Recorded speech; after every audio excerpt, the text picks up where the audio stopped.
I can't see. You can't. Like I'm just a guest. I'm not important anymore. I don't have a computer for a month. My God, what am I going to do? No, poor Mama D. Yeah. Well, at least she's here. She's Yes, here and she's yes. on her phone. And she's, as you guys know, she's been having some computer issues. So, she's here on her phone. Some, yeah, major. It died. It died. It This was a new CPU computer. crap that it overheated. It's like, what can you? Hey, it was hanging around a red hair. What can I say? Yeah. Yeah. Well, how did that overheat? Right there. You're looking at it. There you go. There you go. But you guys share the show Please tonight. do. Yeah, because we have the lovely Ann with us, and we're gonna be talking about this book right here, The Gift of Shift, and it's really packed with some stuff that's really gonna help a lot of people. And Yep. talk about it once I play the video, and she'll be here with us when it ends, like usual. And here's the video.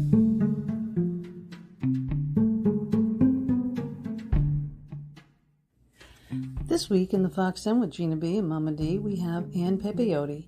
She has endured some of life's most brutal blows. Her college best friend deliberately stealing her high school boyfriend, and the loss of an infant child just shortly after he was thought to be out of danger.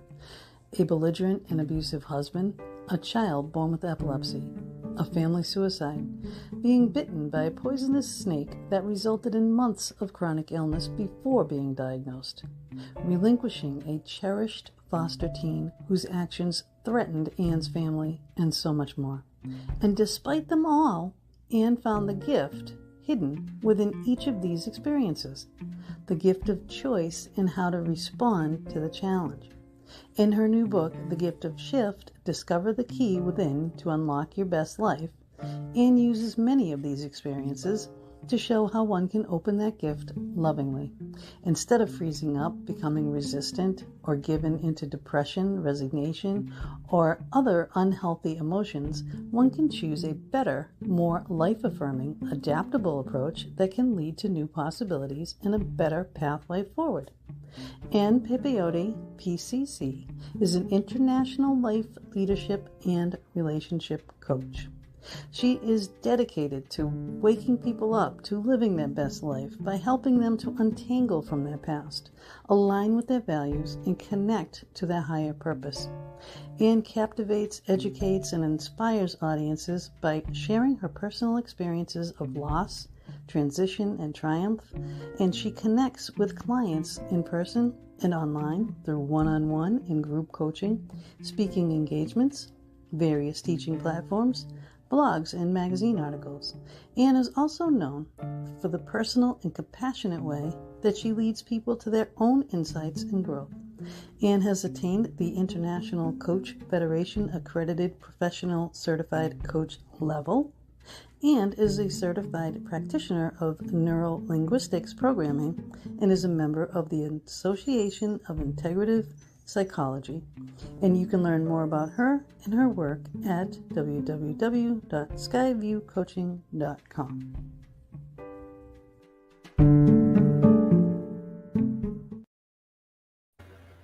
Boy, could you have any more tongue-tied titles? Okay, before we start, guys, can I got a message while we were chit-chatting before show. Athena will not be able to make tonight's show. Didn't get full detail, but she had a family emergency she had to deal with. She's really sorry because, like she said, aside from the fact that she's gonna miss that, she was all set for tonight. So she sends her apologies, and I'm gonna make her do a video of the show of the crystal and send it to us and attach it to the show. Poor Loki's in the hospital still. She's frozen with no sound. Oh, well, hopefully you'll be able to watch it later. Well, she's frozen and I overheat my CPU. There's the two of us work together well. Yeah, we just, you two come together and you're going to be the perfect thing. God forbid the world's going to explode. Well, we'll miss Athena. But yes, we will. I just told her, I said, take care of you. Yes, we love you, Athena, if you're watching and all. This book was great. I actually read it this morning, right? Because it's not the way that the book is, and I'm going to ask you about this. the way that it's designed, okay, it's a little story and then it's a work zone. Okay, it's it's like a conversation. Right? We're having conversations, and you know Hmm. when you have a conversation and you can relate, Yep. right? Like that. So they tell their story, their woe stories and stuff, and I'm sure they both have more stories, but their stories are different because she has got a co-author. But so you read the little story, and then you have a place where you answer these questions. So how you relate to their story, and then you have a place for your story. Okay, and there's a couple pages for that. I think that's fabulous, and I'm going to start right there because why did you think of this format? Because I love it. But Thanks. how did it come up? I gotta put up some things here too, like quickly. You keep talking. I'm just going to put up some comments of All hellos. right. Thanks, Gina. Well, Tracy and I thought of this format because we had clients tell us that they've got lots of self help books on their shelves and they never finish them. They get too overwhelmed, they're too academic, and they don't get to the how to apply it to their lives. So we Yeah. decided, why don't we just make it conversational? Why don't we share a personal story? Let's get vulnerable ourselves. Let's take common things in life that we all go through, whether it's betrayal or choosing forgiveness or dealing with that inner critic in our heads, uh, Mm. finding courage to do something we know we need to do, or dealing with uh, finding hope in what might look like a hopeless situation, and so on. So we chose 12 common themes, and we each wrote 6 personal stories so we could illustrate how we went from feeling helpless and hopeless and maybe defeated, and through just the choice of shifting the mindset. We Right. didn't change the circumstance. We Yeah. changed our perspective, which changed how we experienced what we were going through, and were able to have a different outcome because of it. And so, by illustrating that, we were hoping the reader could then apply, not necessarily that their story would be like ours, but they could see the how that was missing in these other books that they were sharing with us. And that's why we then asked the questions, because their story wouldn't be the same, but the theme. So give them the questions that help get out of their head and onto paper, as if they were sitting with us in a coaching session. These are the Yeah. type of questions we would ask them to help reveal what they know but don't know how to articulate. That then becomes an outline if they choose to write their own story in a more powerful way. So, Right. really, the goal was to either say, maybe I'm really past that story in my life, but maybe be reminded of what was it that got you through that, and use that strength or character trait to help you through something you're going through now. Or recognize, you know what, I am still stuck in that story and it's holding me back, and then use it to help you move on through. My Yeah, gosh. because we do. We love to wallow. Yep. Yeah. Yeah. We do. And I think also putting voice to a story, whether it's pen to paper or verbally, to also makes you realize that either it's not as bad as you thought, or it helps you to find the way out. So this is what I'm going. I'm sorry, I didn't mean to go. Shame on me. but but that's something a lot of people need, and this is what, if I'm understanding, this is what your book is kind of sort of going to teach people how to do. It is. It's, Mama D, it's really about taking the time to reflect, which Mm. so often we just keep going. It's that, Energizer Bunny here. yeah, okay. It's that whole Dory thing from the movie, just keep swimming, keep swimming, keep swimming. Yep. Yeah. A lot of people do that in life, that they think because they keep moving forward that they're beyond whatever happened. But ultimately, they're carrying it with them, and often it's affecting them inside. And Yep. whatever's still It happening. can come out in the worst of ways too. Like poor someone new in your life, you know, Hmm. will say something, some keyword or something, and Mm-hmm. That set will you trigger up it. Yeah. either rah, rah, rah to them Yeah, or treat them differently and they won't even know why. that's Yeah. Yeah. You might not even know why. That's right. And that's exactly right, because it's stored in your unconscious somewhere and it triggered, and because you never healed it, because you just swam away from it. And so it feels like it's somewhere in the distance and you're far away, but it was never healed. And this is where, maybe just because it's not happening now physically, if it's happening here still Yeah. somehow, It's almost as bad. it's almost as bad, and it still can happen at the cellular level. And this is how people get sick or stay sick, right? And so our mindset matters, and at the conscious and subconscious, so we have to heal that. So I always say, when I'm working with a client, we have to visit the past. We have to look back and look within so that we can look ahead. And Yes. it's that true healing work. It's like looking, not just, it's like a physician. You don't just doctor the apparent wound, right? You don't just stop the bleeding at the knee. You got to go back and find the source of the pain, Yeah. and heal that. Exactly. And we all have it. I don't care who you are. You can't live in a bubble. Or even if you live in a Yeah, no. bubble, you're going to have a situation. Yep. It's like it's a human thing. It's a part of being human. We have our ups and downs, but it is how we deal with things. Some people can deal with things like, water off Water the ducks tap, back. Yeah. right? Yeah. See, we're like very simpatico us two. But it is like, you know, um, Yeah. and other people just shut down or they Yeah. just lash out or they don't know why. And and it could be something from childhood, Yeah. so it's And the thing is, like in my personal experience, I had a happy childhood. I Everything was great till I was 20. And I wouldn't say everything was great. I mean, there were things that happened, Yeah. but I was resilient, and I had support and all of those things. But I found out when I was 20 that life has a way of pulling us under. But research tells us if we don't develop a healing resiliency following even Mm. one emotional trauma, that we will live unwell, unsatisfied, and all of those things will never reach our potential. So Yeah. developing a healing resiliency matters. And that my first emotional trauma was, from your video, was when my college best friend, when I lost her and I lost the man I thought I was going to marry, my high school boyfriend, I lost them to each other. So the two Yeah. most important people in my life were gone at the same time. and you learned a valuable lesson too, that Yep. you can't trust your best girlfriend. Yeah, and you know what?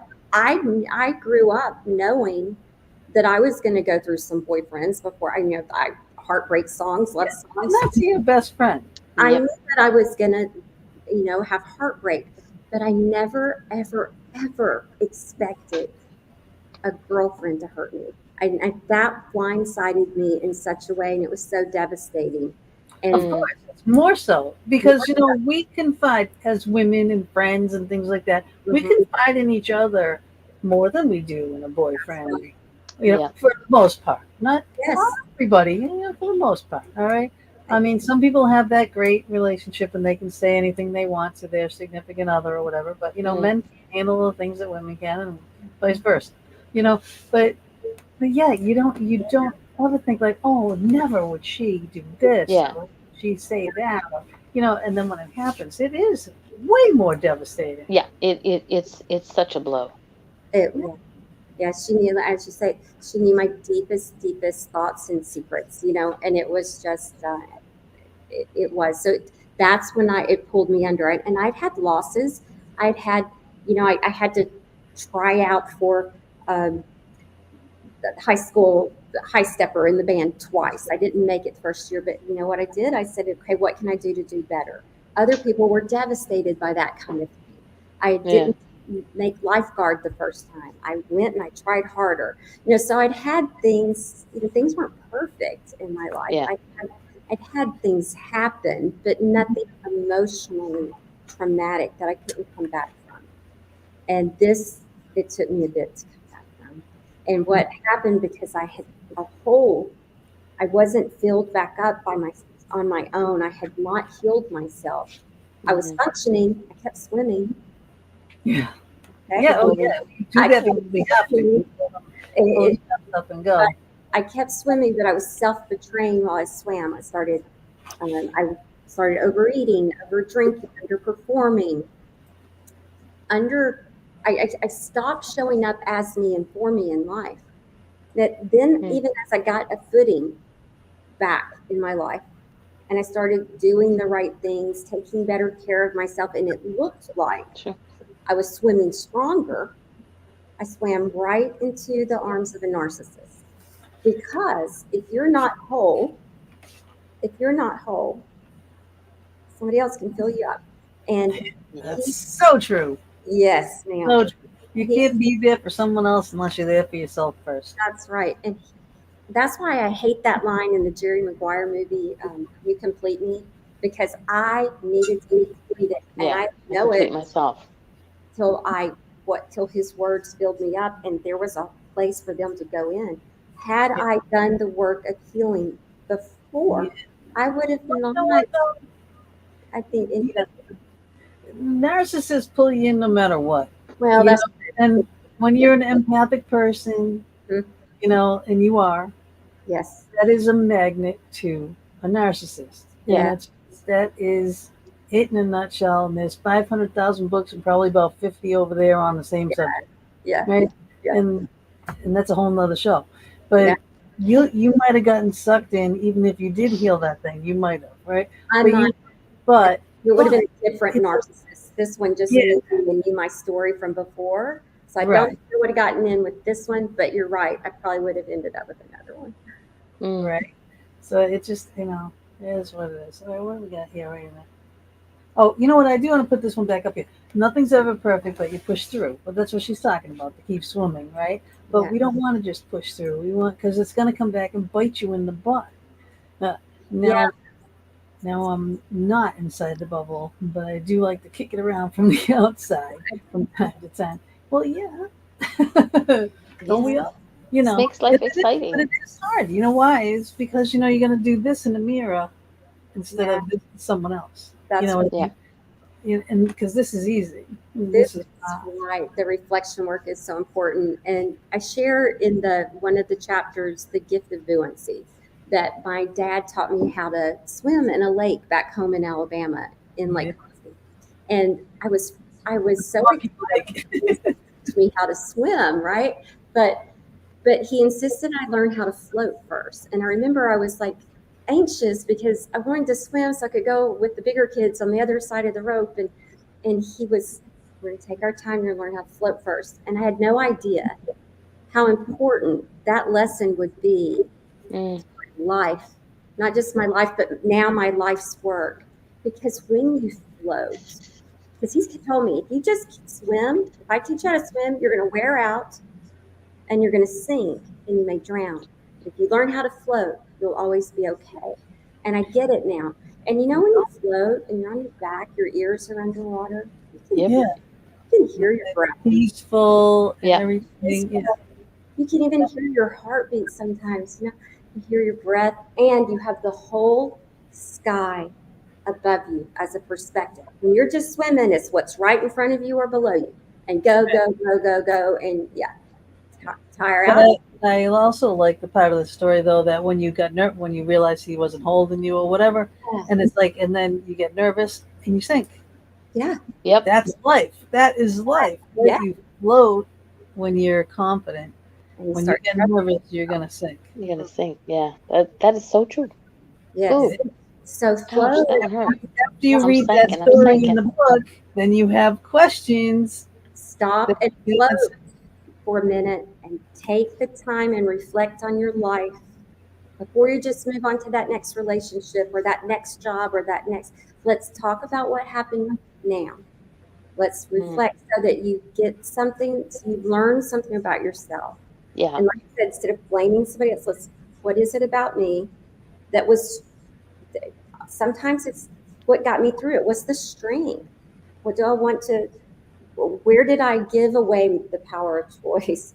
Where Yes. claim it? What? So what did I learn about me through all this, and how can I use it? Sorry, that's a funny comment.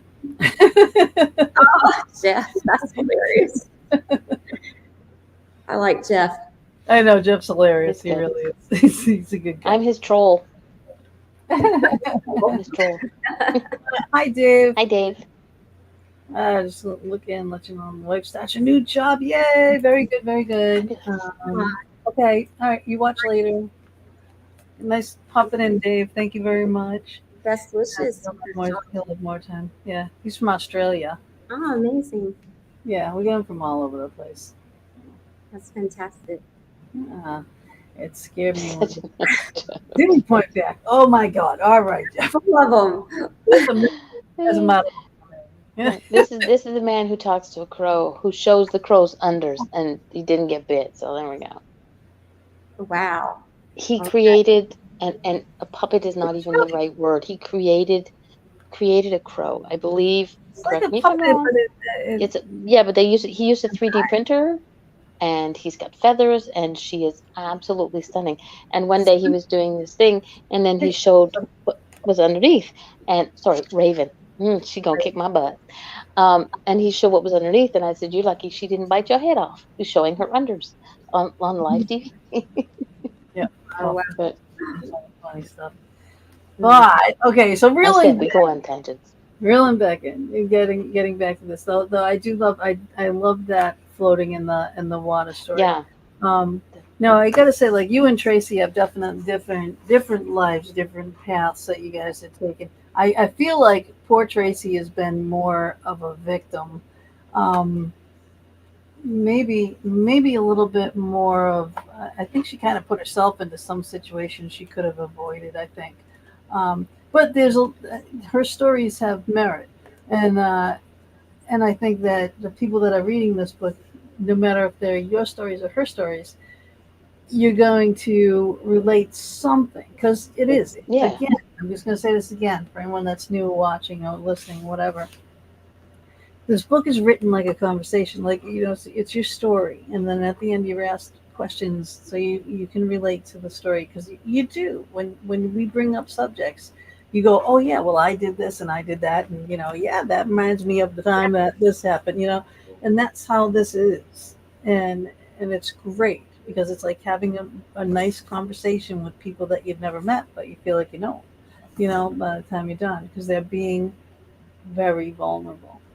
Because these are really touching, hard subjects that they're talking about, and that's a lot. That's a lot that you put out there, and I'm grateful. I'm grateful to have read it. Like, I did not write in the book yet, because I actually read it this morning, but I was like, you know what? I know what I would write after every chapter. Yeah, but that's good. It got you thinking. That's the point. And we actually start with the gift of in sync, meaning we're sort of asking you to pay attention to how you notice life. And we start with Tracy's story in that way, and it's about, is it just a coincidence, when you start noticing things, or do you believe in synchronicities? Because a lot of people don't even know what they believe. Yep. And right, so they're told what they think they're supposed to believe. Right. So we start with that chapter just so people can start noticing life and pay attention to what do they actually believe. And so between each, almost, I think, paragraph, Tracy says, just a coincidence? Maybe. It depends on how you look at it, because this whole book's about perspective. So what is your perspective? And if you don't know, and we go around, I think, often giving away our power of choice, and our perspective is choice. And we talk about that in the introduction, just asking people to recognize that is the gift of shift, is the ability to not necessarily change your circumstance, but to change how you experience it by shifting your perspective. You always have that. Nelson Mandela taught us that. There's so many stories of very powerful people that had unbearable circumstances, but maintained very positive outlooks on life. and that got them through incredible circumstances that we could probably not even imagine going through. So while I've been through some terrible things, the death of my child and an abusive marriage, and you listed some in the beginning, there was darkness. There's a lot of darkness at the time. And I'm not saying you shift immediately. Nobody's saying that. There is a process to get there, and there's no time. There's no right or wrong. It's everyone's journey. Oh, I know everybody's different because some person might have Yeah. one problem, really, like their whole life. I mean, it could have been like That's right. sunshine, daisies, lollipops, except for this one thing. Someone else could have been dealt like a really shitty hand of cards, right? So, Yep. Yep. their whole life has been, Yeah. horrible. So when you take on clients and you do like an intake, do you do like a Skype session with them, a Zoom session, and get to know what they are, and then come up with a plan for them? Yes. So there's an intake form first they'll fill out, and then we'll have a discovery session where we do a half hour just to chat and make sure that coaching is the right modality for them, because coaching isn't therapy, but healing happens. But healing happens. It does. So we have to spend some time. Therapists, I think coaches a much more personal level, right? I think you're more relatable. It's like us having this conversation. You feel more comfortable. When you say therapist, then people get, you know what I mean? Well, they're going to really criticize me on this and that, and that's how you feel, and then you might shut down even more. Yeah, you get that feeling, So, no, I think coaching is my personal. I find a lot of people are open to coaching that are not as open to therapy for the very reason you're describing. Coaching sounds like it doesn't imply something's wrong. It says, I just want to improve something, right? I want to get better at life, at the game of life. And it's a mess. And it's, I'm always saying the same thing. And this is it, right? Because I'm always saying, once you get it from here and on paper, it's overwhelming. And that's going to be a premise for my book when I get to write it some of these days. But it's definitely different than this, so don't worry. But this, I would put in there. I would say, read this, because this would be like an intricate part of what I want to get people to do. Right. Yeah. So this is it. And you can take this, once you do this, you can take this to many levels. Exactly. Exactly. And that's been one of the gifts of the book is I had a reader write to me that he bought a copy for his sister who never sought help, never went to therapy, coaching, anything from her teen years, and she's in her 50s now. And it literally finally opened that door for healing because she's found a story that she can relate to. She said, I can tell my story through this. That's what I felt. I felt betrayed. I self-betrayed in the way that Ann did in this story. And I felt shame from it. And I've carried it all these years. I didn't know that was the message, is that whatever anybody else says or does is about them, and it wasn't about me. And she carried shame and never found the outlet to let it go. And so now she's made changes in her life. And once you can do that, and like we were talking earlier, people carry it on the inside. So now she's starting to release that. So now she's doing the physical activity to care for her body. And the thing. Yeah. I think it comes around full circle. And then you go to do like Mama D's, like a Reiki master. When you get like you start doing these healing things, you're opening up raw wounds, having all this, exposed and raw tensions, and your chakras are going to be maybe a little out of line or whatnot. Reiki could help ground. And that's right. And I refer people on to energy healers. I go myself for a Reiki massage I added crystals last time. That was a first. Go girl. Nice. Very but good. but that you're right. As people and they become open to different modalities to help themselves, even mindfulness. Yeah. And So I would rather do that than send someone to a therapist, and because a therapist, or a psychologist or whatever, they're going to be like, okay, here's your prescription. Yeah, but I think here's my point of view, and here I sit on the fence because I have people who I know who are in therapy and people who are in coaching, and therapy is getting that, when you have mental issues and that's like such a no to talk about, and take a mental holiday or whatever. Therapy to me is the same thing. It depends if you get the right person, the right coach, the right therapist. It's just a title. Yeah. Yes, they do go to more schooling, it's a different type of education, but it's still just a title. What you're looking for is the right person. And if you can find that person, whether they're a coach, a therapist, or whatever, or, I go to Gina. If I have issues, I go to Gina. She's my coach, therapist, and she's my shoulder to cry on. Even though she's far away, but you just have to find that person. It's the relationship. You're right. And Yeah. I have had to refer some people to therapy that aren't coachable. And when someone's not coachable, they're not ready. They're not showing that they're able to take the actions to make the changes. Mm-hmm. So, and that's when I'll have an honest talk with them, because that's my job as a coach. Well, yes. Back to them, and I'll say, after a certain amount of time, I'll say, you're not taking the actions, and so there's a block here that we've not been able to bust through.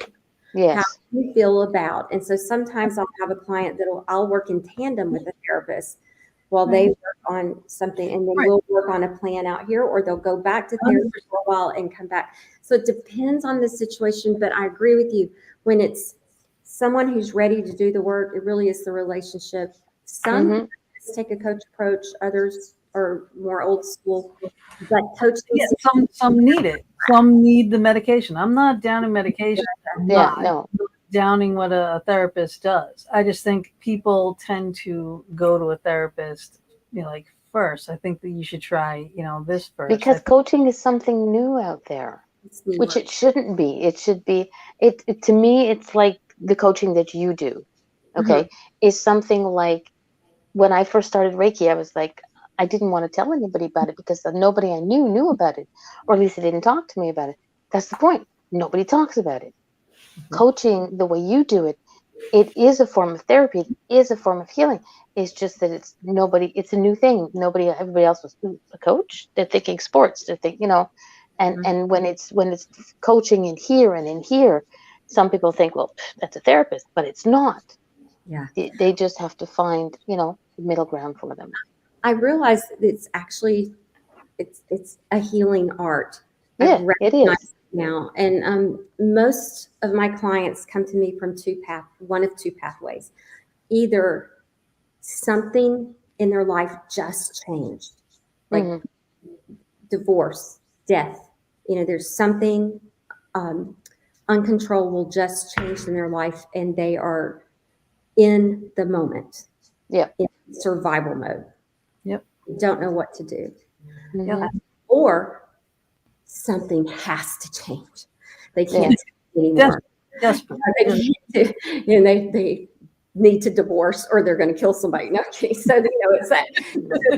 I'm sorry, but you know what I'm saying. So it's something just changed unexpectedly, undesirable, unwanted, or something has to change because they're unwell, unfulfilled, unsatisfied. Those are the two paths that most people come to me from. But then I'll have somebody come. I've got a young client that's just wanting to start a business. But when you go to the thing behind the thing behind the thing, Ashley should be hearing this. Yeah, it's her lack of self-confidence. Well, her lack of self-confidence comes from these unhealed wounds that she kept swimming away from the deeper we get into coaching. So it comes from, it'll go back to the same things I'm working on somebody else, working with other people on. And I'm doing a group right now, a beta class to prepare. It's a live group to prepare an online class. It'll be my first online class to put out there where I'm not teaching live. I've always done everything live. So this is like, I'm like, I don't know Yeah. how to do this. So I've got a beta group, and my class is called Soul CPR. And Ooh, I like that. thank you. I know it's a good title, huh? But I say CPR. I was a lifeguard. I was a flight attendant. I mean, I've been trained in CPR since I was 15 years old. It just made sense to me, and I Yeah. realized that's really what I lost my soul in my Yeah.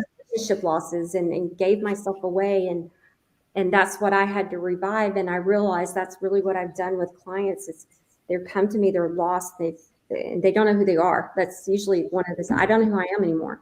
So I've created this course, and it's still being created as we go through, and it's really amazing. And that's kind of one of my dreams, is to take this class as I'm working with these people live, which is such a lovely experience, and then get it into something that can live out there for perpetuity, and help people, and then maybe take it and make it something specific for people that are going through divorce. Have one just for divorce, have one just for Yeah. child, Just, have just one for loss, just for loss of a husband, just for loss of or for a yes, significant other or whatever. Yeah, yeah. I mean, yes. I wish I had that luxury when I lost my husband, but I didn't. I had to go into work mode, so I was that. I gotta keep going, keep going, keep going. You know. Yeah, so your grief was delayed perhaps, and Yeah, never really, really had a chance to let that out. You know, because I just couldn't. I mean, we had all businesses together and everything, and we had no funeral arrangements because I mean he was only 50. We were about to be making them if he didn't come in a tirade one day. We would have had that all set. It would have cost me a lot less money, but so There you just FYI, people, go handle this. Because I got to tell you one thing. You know what? We're not gonna make it. All right, we're all gonna need these arrangements.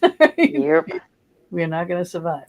So, it's good to have these things done and in place and having your ducks in a row. I mean, like, having a will and having a plot and having a funeral arrangement and having these things in advance. When you have this emotion, then you can maybe take the time and do something like this, like the courses that she can have available to help you get through the grief, because you do get lost. You just Yeah. you just want to shut down and you can't. And everybody needs help. And it's I had a friend who lost her husband, and do you know how many people at 6 months said, "Aren't you over this yet?" It's like time. I was like, "What the hell?" uh, They've never lost this. This was her soulmate. They met late in life, but it was like, yeah, they'd been together. It seemed like forever. oh, But she and she came to me one time, all on Facebook, and she goes, "I don't know what to do." I said, "What do you mean?" She says, "They tell me I should be over this." I went, "Who did?" She goes, "People." I went, "Excuse my language, but Gina, I'm going to build you a castle. Who the fuck are people in your life that they have to tell you how long it's going to take you to grieve? She never They've swears. never lost." I barely swear. They don't know the loss that you felt, the connection that you had. So, Right. you know, mm, I went on a real royal tirade with my language that day, and I come to realize there are a lot of people out there who do that. Well, it's been 6 months. Aren't you over yet? Whether it's a husband, a partner, a child, or whatever. So what you do is give people somewhere to go, somewhere that they can spill it Safely. all out, say it out safely, and not have you go, either here it's medication or should be over this by now. And the thing is, it. The world needs more people like you. yeah. Yeah. And to start that, people, get a book. It's right there. Uh, Gift of Shift. it's a start. It's It's you got to have a place to start, and this is a starting song. Yeah. That's like that's the reward, right? That you will get. What was your biggest reward from Yeah, writing the book? you know what? You would think that the difficult thing was maybe sharing about the loss of my son, but I've spoken about that for decades in live groups and in grief support, and I've spoken about Well, that was a lot. my recent marriage, and I've spoken about these things. So you would think that, but you know what? Writing's a different vulnerability. And Yeah. you were talking about writing. It's a different vulnerability when you're putting it out there. It's going to be, people can Google it. It's on the World Wide Web. It's different. Yeah. It's different, and it's in the bookstore, and they can order it on Amazon and all these things. It's like, okay, I don't know. That was maybe the vulnerability, but the gift for me has been in the responses, like what I shared about the gentleman and his sister.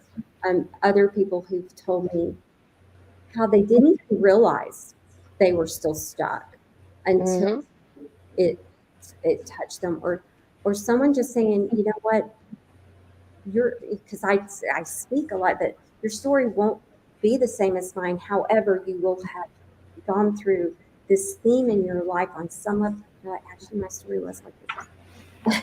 And then they're like, it was for the first time I felt validated. Yep.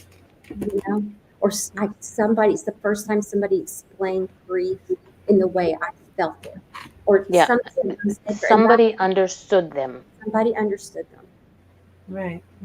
The communication is definitely key. Yeah. Because a lot of people feel like they're in it alone, that nobody else knows what they're going through. And your book, your stories, your conversations show people they're not alone. Yeah. You know, and you can, and you can find people like Ann out there. And whether it's Ann or somebody else, there are people out there that will listen. And that's a lot of things that people don't do, is they don't have anybody to listen. Right. And you're listening through your words. Yeah. Because these people are going like, I'm having such a hard time doing this. And then in the next section, they're going to read it in your book and go, hey, wait a minute. That's exactly what I'm doing. That's what I'm,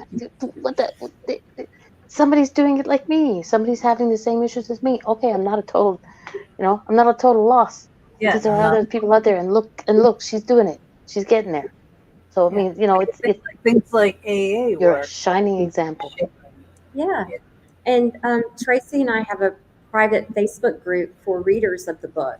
So people they're not left after the book if they want to have support beyond the book. They can join the private Facebook group, and it tells them the book how to do that. And then we get together sometimes monthly. We usually take the summer off, and then we get back together. We're always posting in there, but then we get together on Zoom every now and then and invite the members or the participants in the Facebook group to join us, and we have shift discussions. You got to put the F in shift, or you'll be cussing more, Mama D. I don't think anybody's ever heard me use the F-bomb here on this show. So. I don't think we ever have. I have, but I don't people aggravate me when they don't think before their mouth opens and words come tumbling out. It is actually. We were just gorgeous. You got to back this up about 10 minutes. Anyway, so where's Ashley? She needs to hear this. When you're talking about the woman in the business and stuff. So we'll go back to that. But there's again, we have our list of questions, and on here, this is a good one, and I really want to put this one out here because, first of all, like a segue to it, like we always being in the relationship with a narcissist, okay, you get in there because they're all so lovely, and then you get sucked in, and then you get trapped in, and then it's like slowly they start to crunch you down, and then you start believing it. So what about when our own inner voice is what's betraying us? Ugh. Yeah. What about that one? So it's noticing, it's paying attention. We're always talking to ourselves. If you pay attention to it, is it your cheerleader or is it your critic? Yeah. And the goal is to be your own best friend. And what would you say to your best friend? And I would want a best friend to tell me, and that really is not your color, but the other one, That's the one you should wear to this. That's what a best friend Yeah. would do. But they wouldn't say, you know what, don't go after your dreams. You, you know, don't, you don't, you know, you shouldn't do a talk show. Are you kidding me? That's for younger people, or that's for, you know, why are you doing that? Don't write a book. Are you kidding me? Mm. You're nobody. You're not a celebrity. Why would you do that? And create that self-doubt. We do that to ourselves. Yep. We create criticism. We self-betray. We're like, oh, I took a bite of a cupcake and I'm on a diet. Well, way to go, Ann. Go ahead and eat the whole thing then. Why don't you? I Yep. do. But I do. I understand what you're saying. Um, yes, dear. Okay. I'm an artist. That is one of my paintings. Ashley in the chat room, she bought one of my paintings, and she sent me a message today about where I can have them showing. And so now her comment is, "My inner bestie." Because she sent me. She says, because I always want to put them up, but I'm always like, I'm my own worst critic. I just like, I'm not Oh, sure. is the one right behind you right there? Yeah, that one over there. Yeah. That's so far that's my favorite to date. But then every time I create one, it's my favorite. Yes, So and that's your favorite. I know. somebody buys it. I got a project going on over this shoulder, this way, down there on the ground there. We're gonna try to make a new piece of equipment, and that's just a little taste. I saw it. So I'm not. inner besties would say, they're all your favorites. That's right, Mama D. So all your favorites should be on display everywhere. So we were going to take them. I know. So you I can know. Yeah, we had her. She had a bunch of them on there, but they were sold. You know, and it's like, but they were so cool and they look great behind her. She does great with those things. You know. Yeah. I'm an artist, but I'm like a fine artist. You know. Yeah. I can't do that. I can't do what she does. What do you do? Yeah. No, I do stuff like, you know, pictures. She does everything. Lots of it. She's I do okay. lots. She does intricate things. I am abstract. She is intricacy, realistic. She can make you a wall mural to sync all wall murals, and I would be like, and she'd be at it, and here's an example of Gina. The video that she did for you. The what? The intro video, that probably took her a day. Reason being is because she reads it and then she listens to it, and if there's a hiccup in any way, she goes back and redoes it. If there's a car passing, then she redoes it. Then she has to choose the music. Then she has to choose the pictures. Then she has to choose the speed in which the pictures do it. There's a method to her madness, but it takes her all that time. But she comes out with amazing work. And I always tell her that she needs to do this for people and sell this because, get them to pay you for all this stuff because you're good at it. And she's like, no. She's like me with my art. Okay, No. I know we go well together. Choice of the best friend versus the one that's here, and that's why the name of that chapter is The Gift of BYOBFF, Be Your Own Best Friend Forever. Yep. That's where I think that'll be the first chapter I read when I read the book. Okay. That gets a little in there.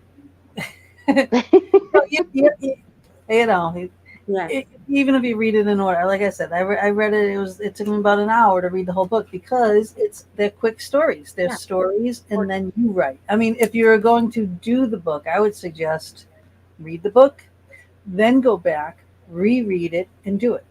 You know, and especially then you can jump around if you want to be your own best friend and go to that, and then you want to answer the specific questions that are for that specific chapter. Yeah, I got homework to do too. There, then you can do that.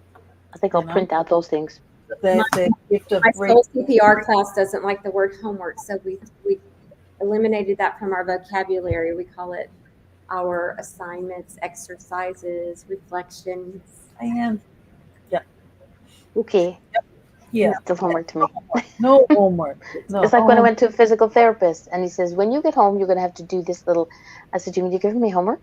He says, well, not really. I said, am I doing it at home? Yes. Is it work? Yes. Then it's homework. You know, I didn't do it in high school, so why am I doing it now? Like that was my way of thinking. I was a really bad student, but I did my homework. I did I'm everything. getting better-ish. I do everything, fast, fast, fast, fast, fast. Like even in Gina's accounting a school, good student. I'm not so good.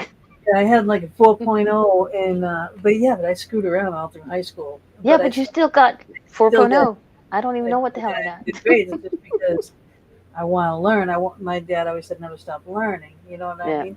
But I can learn it in 5 minutes, and I don't need a whole damn hour to sit in class. So then the rest of the hour, I would be causing all Putzing kinds of around. you Okay. There we got it on. know, Yeah. but I'll be like, test me, right? Test me. Bestie, whereas me, my forte is people. I work with people. Bestie time. Yeah. Oh no, it's George. I'm just here to be a pain in the rear. Pinch. Never. Hey, George, are you safe with those California fires? Just been running a long time. Congratulations on knowing me. Congratulations for a successful I journey. love it. We have some great people in our chat We room. did. Good thing Mama D didn't wait around on Mama G. Yeah, Dang straight. right. We'd be great by now. Yeah. That's a little joke. The gentleman whose comment was up there before, George. Yes. Good, thank you. We used to do a show a while back. It was called Getting Over the Hump. It was on Wednesday nights. It was hysterically funny. And he had an alter ego. Her name Yes. was Mama G. Oh. And for Halloween, Mama G looked like me with butterflies in her hair, and she was answering a phone sex hotline. You gotta have fun, right? There was nobody there, but it was like, oh my God, the trouble that we got into. But it was Oh, fun. It was what was needed on Hump Day. Everybody had a good laugh when we were done. I bet. I bet. And You then want to do a sample? Show me. oh no, it wasn't me. It was him. It was George. I was laughing so hard I was in pain. It's like, If I was you, a good girl. George, if you would like to do that and get dressed up and put on that wig and that hat and whatnot, I can send you a link and you can join us live. There you go. Find Mama G. I double dog dare you. We'll see. We'll see. All right. Phone's on. We'll see if I get any messages. Let's see. There you go. We get a 86753. Go for it. I just said, like I said to you earlier before the show. Yes, Mama D was the ringmaster of the circus. It was my circus and he was my monkey. But isn't that a big? Sorry, I missed that show. I have to. It's unfortunately it's up on YouTube. Oh, I'll find it. Yeah. Oh yeah, there you go. Yeah, I'll find you on Facebook and I'll send you the link because it's not on thing. I will send you the link. It was hysterical. Okay. Yeah. Oh, he sent the number. Don't put up numbers on here. Sing it, dear. Sing it. 8675309. Yes. Monkey called Sprinkles and Mama G. That's okay. I had him eat a bag of dicks once on the show. Little gummy bears, but they weren't bears. Was a rare And he had fun. And I surprised him because we were talking about one day on the show, and it was like, I don't know where the topic came from. And then I messaged his wife one day. I went, give me your address. I'm sending you a package. Give it to George while we're live on the air. And she was like, okay. She's an amazing woman to put up with him and all the stuff that he does. But yeah, a great team. A great team. But I will send you the link to the Halloween show. Watch that. I look forward to it. It's good to have comic relief, though. You know, it is, and it was a Wednesday night show. It's what was needed. Everybody was like, oh.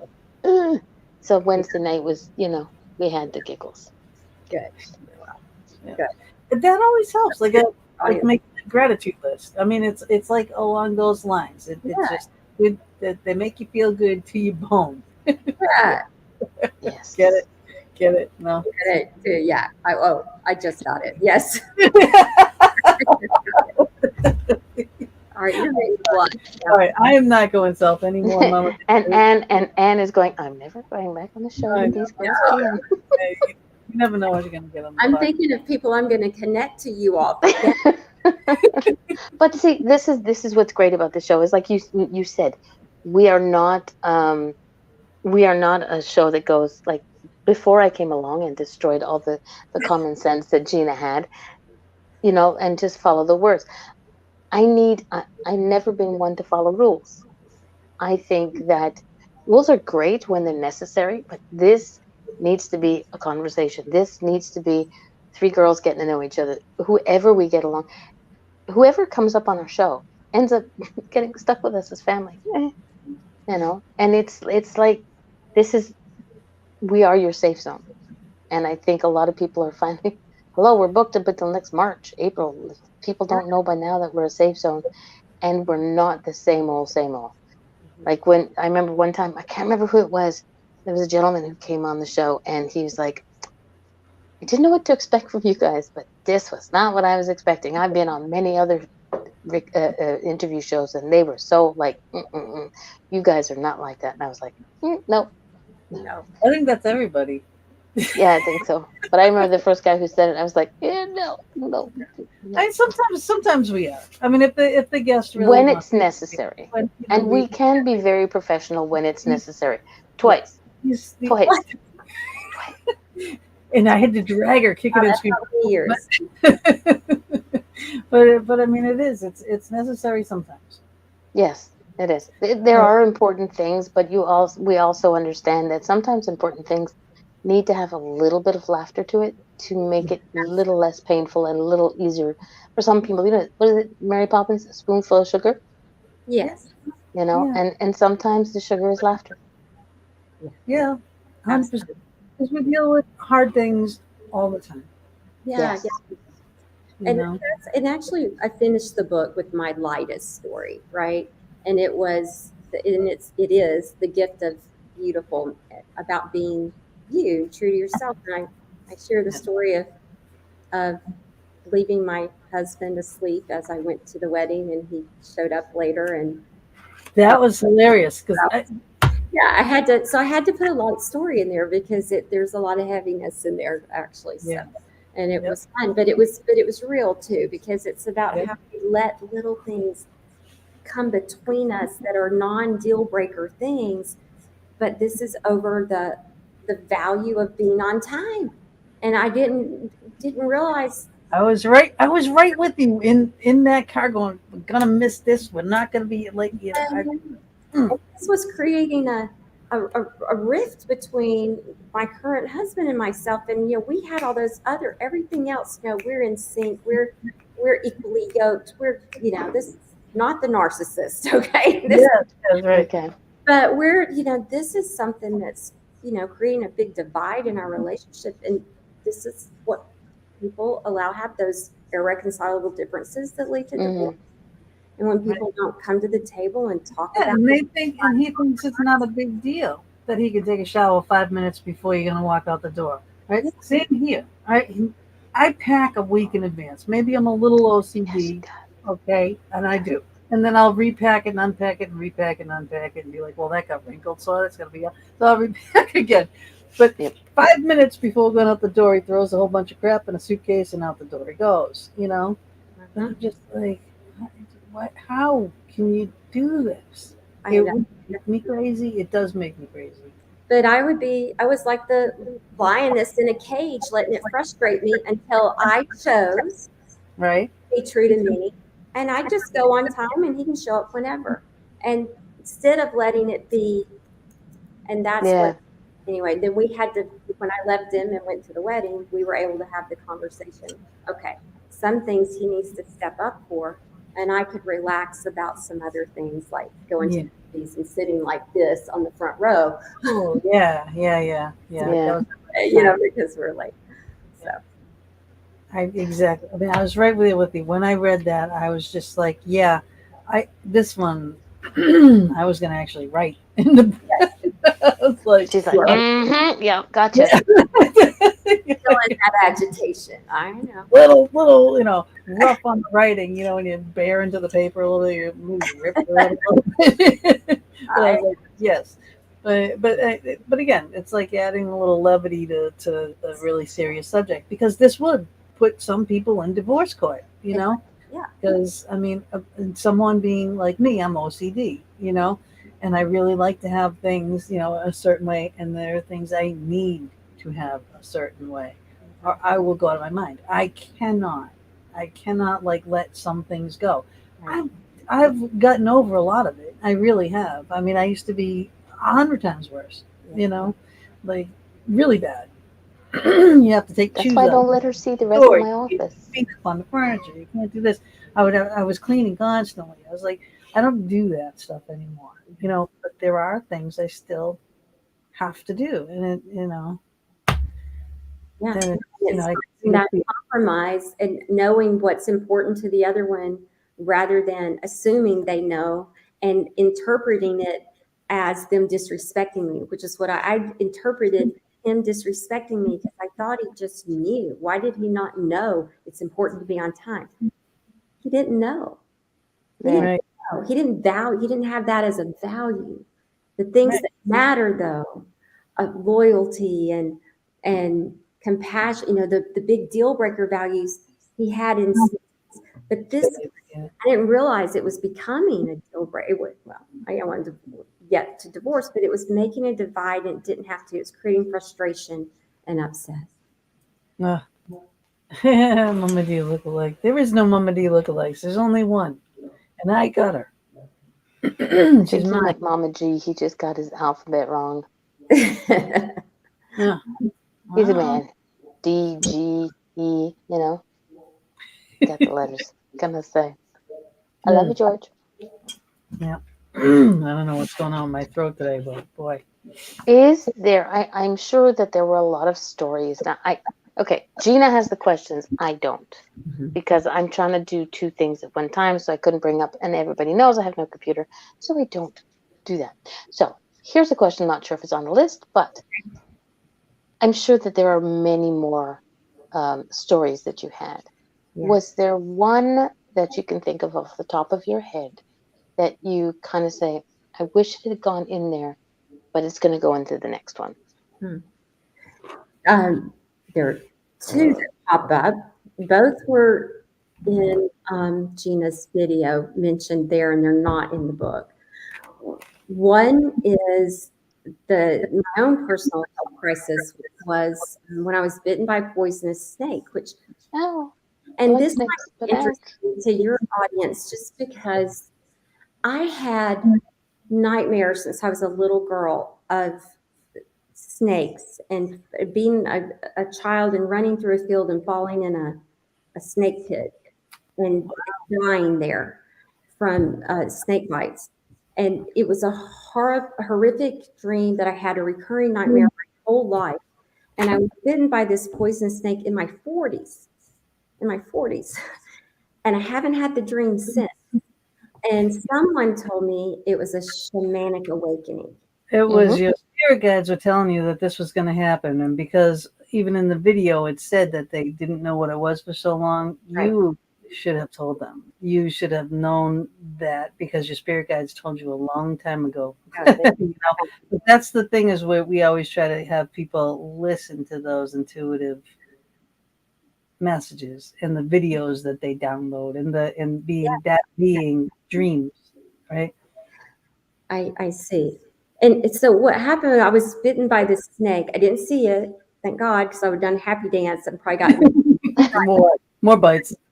I didn't realize what had happened till I got inside. I was walking, I was carrying something from outside. I was living actually in Montreal at the time. I'm an Alabama girl, had moved to Canada. You got bit by a poisonous snake in Montreal? I'd gone home to visit my mama in Alabama. And Okay. Hearing that, I was going to like, where do I have to go find this little bugger? yeah, I like snakes. I loved living in Montreal knowing there weren't any poisonous snakes, but Yeah. again, this had been my recurring nightmare my whole life. So I'm home visiting my mom. I'm getting ready for a high school reunion. I've got stuff stored out in her barn, which is an aluminum sided concrete floor Mm-hmm. building. You think there'd be a snake in there? But it's hot summer, and I'm walking and I feel, it's like summer grass stings on your feet. So I don't think anything about it. It's just normal, hot, sticky summer in Alabama. But I get inside and I'm severely dehydrated. And I thought that's so weird. I just couldn't hydrate myself enough. And I wanted watermelon and water, but then I felt ill and I went to lie down and kicked off my flip flops, and there was grass stuck on the side of my foot. And I brushed it off, but it was literally stuck, and I could see fluid, and I could see 2 little red marks. And I thought, my brain went, could 2 ants bite me perfectly symmetrically? My brain wouldn't go there. And then I was like, that's got to be snake fangs.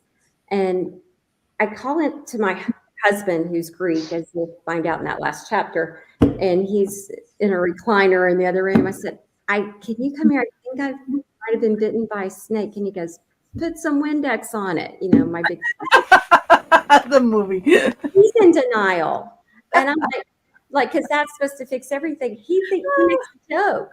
And I'm like, I'm serious. He goes, really? We'll call your brother. My brother was flew medic helicopters, and he lives across the farm. It's like Hudson in Montreal. It's like, the farm. Okay, yeah.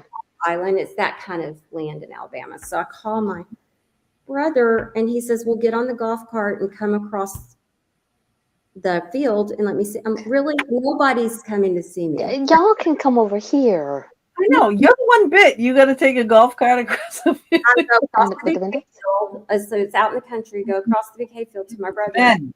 He goes, yeah, exactly. He goes, yep, get in the truck. We got to go to the hospital. Anyway, so I go, and they end up giving me a tetanus shot for the bacteria in the fangs, but they don't give me the anti-venom because it's a snake. copperhead.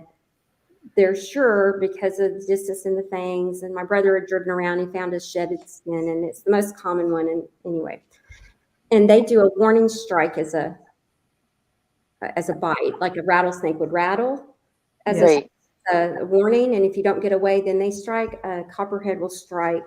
And then if you don't get away, they multi-strike. I only got a single strike. So they're thinking, that's your warning strike, low dose of venom.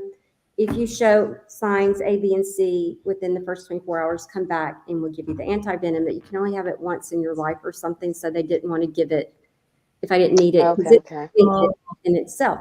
So I go home. I don't have the signs they say I would need the anti-venom. I've got this in my foot. Pain shoots up all the way to my hip, stops there. It starts dissipating after 2 days, down to my knee, down to my foot. A week later, I'm back home in Montreal. All you see is a little mark on my foot, becomes a post on Facebook. I think I'm done, right? It's a story. 2 weeks later, neurological effects. Man. Migraines. 2 weeks after that, cardiovascular effects. Oh, wow. And then respiratory effects. And nobody. By the time that goes on, is it too late to have a venom, the anti-venom or whatever it is? And nobody in Montreal, the doctors are like, I'm telling everybody I was bitten by a poisonous snake 2 weeks ago, now 4 weeks ago, 6 weeks ago, 8 weeks ago.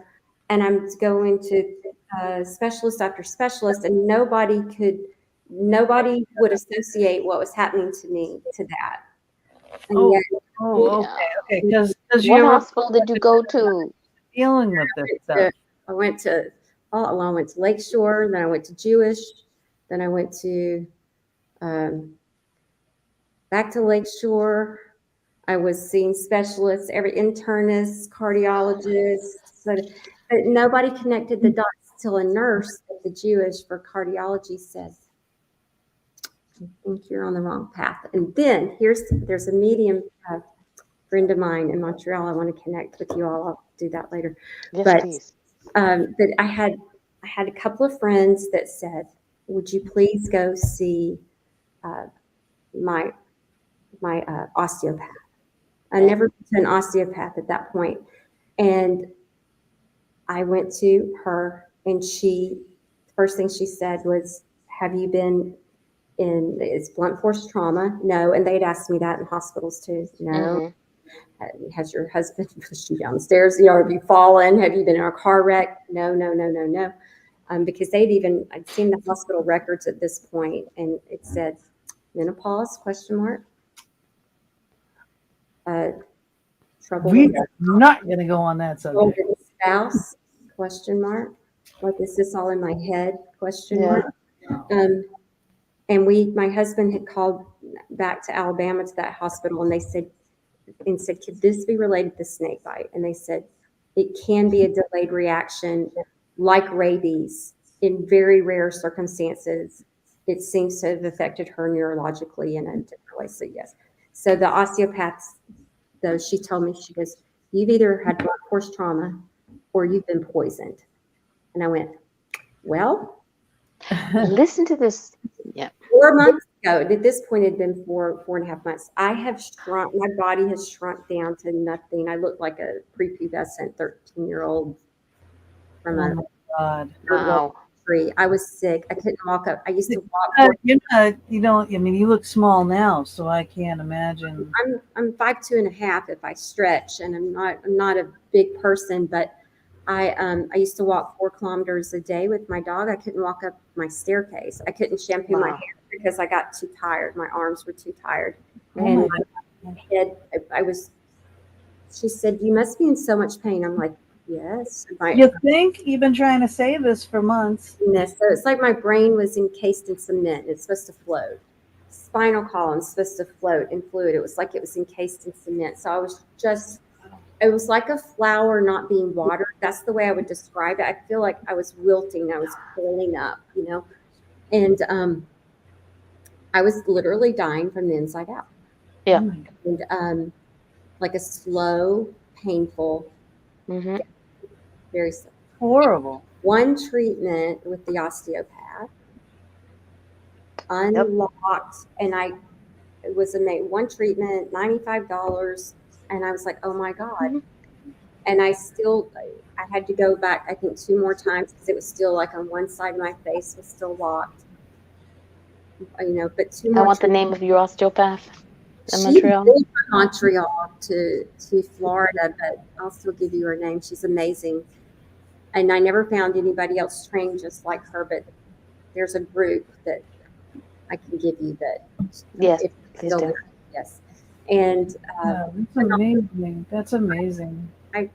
Osteopaths is it's kind of new, but it's another one of those things that is not well known, that needs to be well known. And I have sung her praises, preached this to people, also advised clients to go when there's something in the physical body as well. My mom, when she was living, it's hard to find anybody in the States trained in the same way that this particular woman was trained. She was trained in France. But she called her husband. Her husband was a vet, and he'd had a horse bitten by a snake in his practice at some point when they went somewhere else. And he said, that's absolutely sounds like snake venom, when she was describing the way my body was. But it was amazing that these little manipulations. But I did have a spiritual awakening after that. And this is where I think some of your listeners may appreciate. I realized that I had been having, before this, I was getting interested in the fact that I found that I was clairsentient. I didn't know what to call it at the time, but I was having these kind of electrical sensations in my hands. It seemed always my left hand, but I couldn't. I'd gone to the hospital for that before. I thought I was having symptoms of a female heart attack, so it'd go up my left arm and then go into my back. Yep. I didn't know what my ears were ringing. Hey, spirits are coming in, and I had the near death thing, and it's like you change after that. So you had to be close to death, I think, and then it changes you. It changes you. Physically changes you. Yes. You're more aware. However, everyone has a different gift from that. Everybody's different gift, and I had this became so powerful, this sensations, and Mm-hmm. then I started paying attention to it. And I took a class on getting in touch with your intuition, and she said you could call it psychic abilities, intuition. I Mm-hmm. started paying attention, and that's when I I realized this is when I'm getting intuitive hit, or when I'm Mm-hmm. thinking of someone who's passed, or when I'm asking for guidance, or whatever. And so I did start playing with decks of cards. Well, the deck of cards I chose, I was really drawn to animal spirit guides. And the first reading I did, it was for me. I'm like, okay, what message do I need? I was quiet in my room. I didn't want anybody to know what I was doing. And the card I got, I literally threw it out of my hand because it freaked me out. Was the snake. It was Mm-hmm. I was Do like, you see the synchronicities and everything that you just built up to? yes. Yeah. But And snakes are a very powerful spirit guide. do you know And what they it's are a great. They're on the healing staff of medical like? whatchamacallit thingamajiggy. They awaken your Kundalini Yep. experience, everything else. And it said, everything you've been going through is about your initiation as a healer. Yeah. And there you have it. And There it you was, go. and I was like, okay. And I wasn't a coach yet. I'd led support groups for 20 years. I had worked with people because they kept asking for my time, but I hadn't turned it into a business.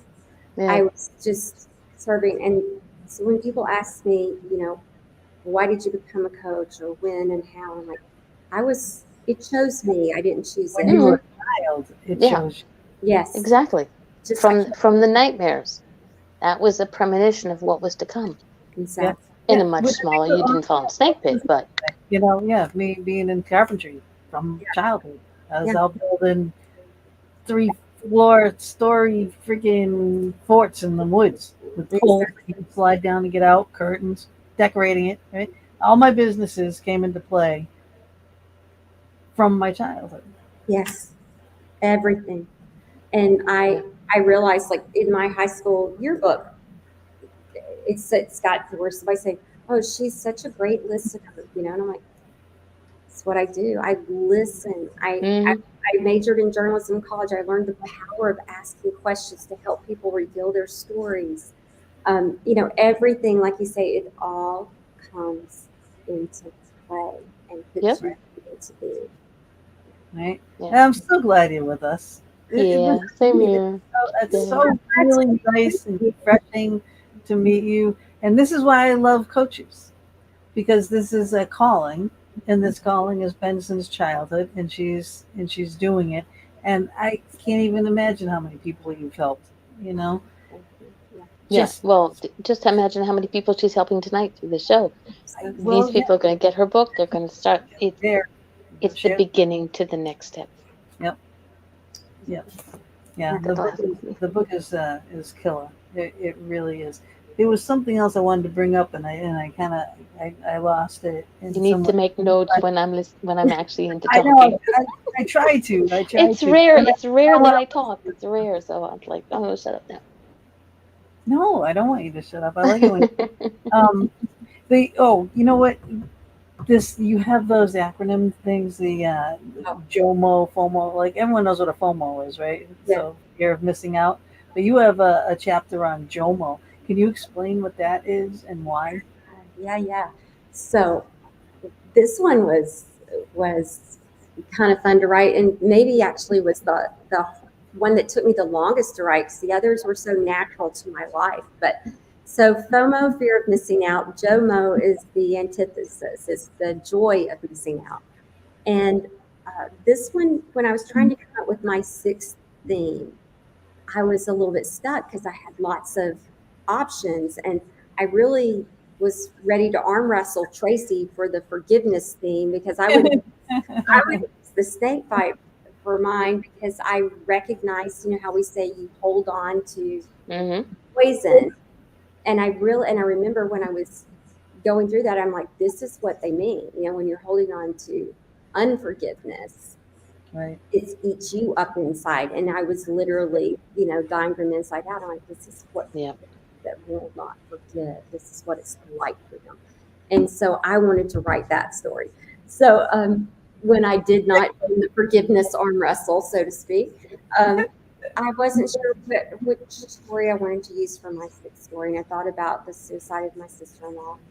And I wasn't sure that her mom was ready for that to be in this kind of format. And I thought about a couple other stories. And then Tracy said, she said, you know what I think would be relevant to a lot of people? You've told me about starting over a lot. And she said, I don't know if I could have done what you did. You gave up a 17-year career for your husband's job to move. And she said, can you write something about that? I went, oh, yeah, that was FOMO and JOMO. So that was. And what happened was we started this book in January of 2020, so just pre-pandemic. The pandemic had hit by the time I was writing my sixth story.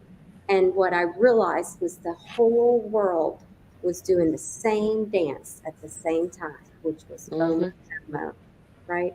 So, and sometimes in the same hour, we were going through that dance, So, hey, I get to stay home. All right. Jomo, I can't do what? I can't go to the restaurant. I can't go to the gym. I can't. I got to do what? The fear of missing out, and it's for how long? And I have to do it, or I have to do it this way. So fear and joy, and we do this little dance. So it became a bit of a burden for me to write it and honor everyone who would read it, knowing we were all kind of going through that. And I'm reading and hearing on the news that people were learning how to garden, and people were starting to cook and learning how to sew and doing board games with their children instead of being on technology. And that was Jonah. Right. Yep. Right. Then you have this other kind of news that's happening where people are fighting because toilet paper, forced to wear a mask, or they're being right. And so it's coming because fear brings out hatred, and it brings out resistance, and it brings out all conflict. So those are those dances that were happening at the same time. And at the end of the day, it's a choice because it didn't change the circumstance. And that's the whole point of this book. It's perspective. It's perspective.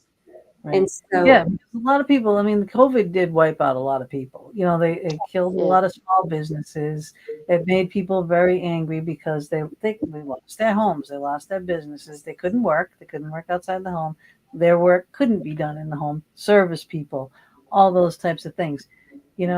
So that does create a lot of animosity out there. It's not going to go away anytime soon. And then you got a leader that was really kind of feeding all of that too. That does not help, right? So, and this is worldwide, and then those people have groups, and those groups talk on social media, and oh my God, and it just balloons and stems and food and health.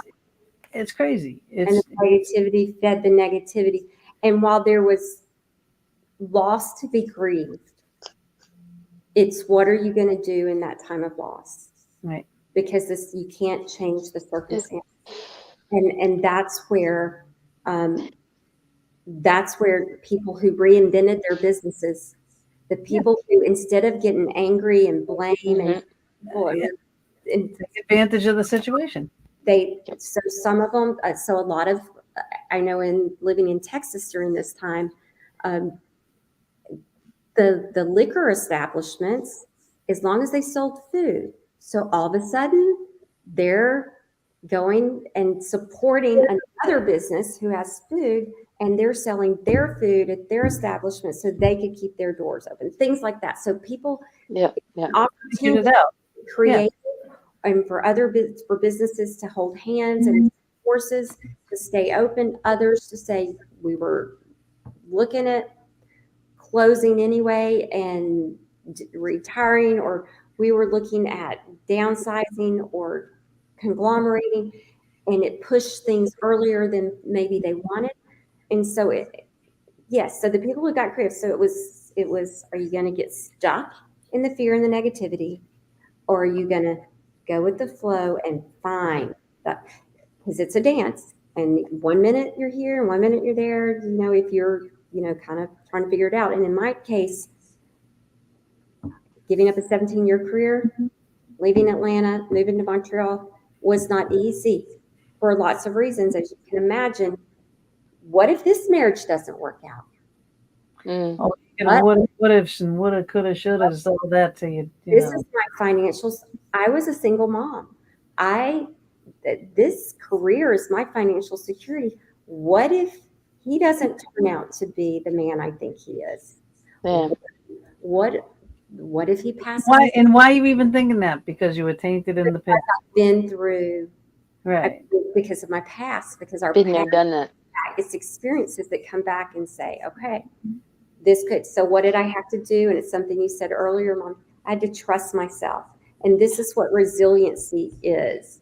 For your listeners, and this is what I was saying. You have to develop a healing resiliency, because you know what happens.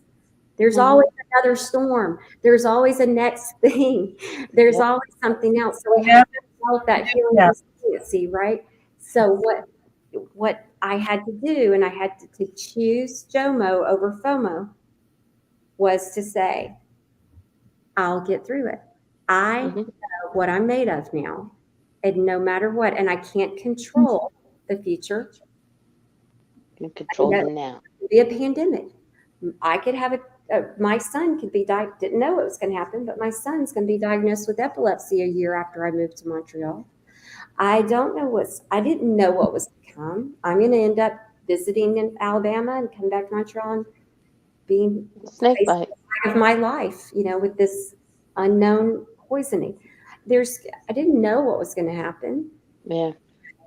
Also, I'm going to be brought into my life's calling as a coach, right? So I'm going to become an author after I leave that. And of course, then leaving Montreal was another FOMO joke, because now I'm just established in my business. I've got my office in Pierreful, and I love my life. And then my husband's like, I have a job offer in Dallas. Excuse me? Excuse me, what did you say, young man? Say what? Shift happens. Right? But that's what gave me the opportunity, because I uprooted. So that's the bloom where you're planted. I had to choose JOMO again and say, okay, I'm going to ask my clients to go on Zoom, give up my in-person.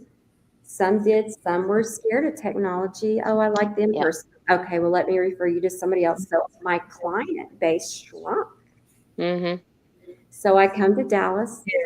I'm a fitness instructor on the side. That's sort of my midlife crisis awakening thing that I did for fun, because I wanted to be one in the 80s, never did it, so I did it later. So I'm a Zumba instructor for fun. Anyway, so I started doing that, and I had a couple of clients, and then I'm like, okay, I'm going to start writing. I'm going to write this book. And I finally, Tracy had a download from the universe that, okay, let's do it. So I got that going. So I think the opportunity happened, but then when the pandemic hit, everybody went on Zoom. So all my clients came back. There you go. Slowed down a little bit, but when you trust and you allow, and joy is actually love. So at the end of the day, it's choosing love over fear. Yeah. Amen. Yes. Like I said, there are things like, would you change anything? Because everything that's happened to you, the good, the bad, and the ugly, all made you who you are. And it was like, almost like these are the things that have to be. I mean, I could see you living without the deaths, but if death is a part of life, and that's so sad. I'm so sorry about you, baby. That story was harsh. I mean, it was hard. It was hard to read. I was tearing up reading it. I can't even imagine living it.